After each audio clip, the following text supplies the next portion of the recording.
يعني لو الشهر ده بعت برقم والشهر اللي بعده بعت برقم، فانت ضربت الرقم بتاعك في 2 وانت شايف ان انت عندك جروس رهيب يعني. اوكي.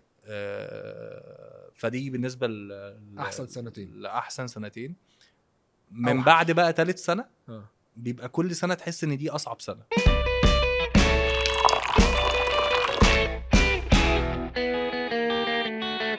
من 2020 سنه بدايه اي جي بروبرتي ل 2026، لو سالتك قلت لك انت جاوبت عليا ضمنيا، بس هسالك تاني، لو حاسس احسن سنه عدت على اي جي بروبرتي هي كانت انهي سنه وليه؟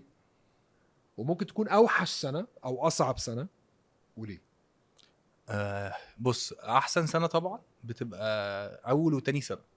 تاني سنه ده عشان اي رقم هتعمله هو ملتبلاي اول سنه. يعني مثلا لو انت في اول سنه ده بعت بمليار جنيه او ب 100 مليون جنيه، وتاني سنه بعت ب 200 مليون جنيه، فانت ضربت تاني اول سنه في صح 200%. صح. لحد ما البيزنس بيبدا يبقى ستيبل. مم. فده احسن سنه اعتقد، او احسن سنتين. اول سنتين دول كانوا افضل سنتين. اوكي.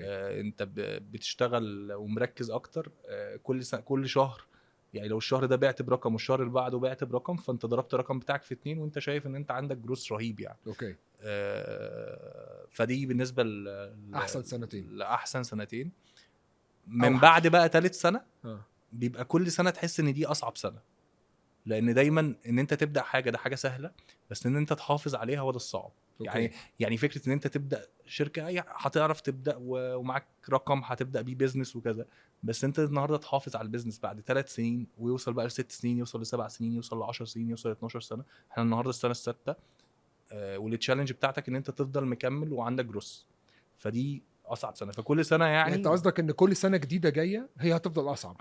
بقول بقى، يعني مثلا في 25 قلت والله دي كانت سنه صعبه جدا وعندي تشالنجز وكذا، وبعدين دخلت 26 في يناير وفبراير كده قلت دي شكلها اصعب بكتير بقى. فانت كل وحش فيه الاوحش منه. اما بتكبر في السايز شويه بتبدا تشوف ان السنه اللي بعديها اصعب. يعني زي ما بقول لك كده، لو ببساطه اول سنه سنتين انت كده كده زيرو، فبتطلع لواحد، بتطلع صح. لاثنين، بتطلع لثلاثه، فكل ده انت بتعتبره نجاح.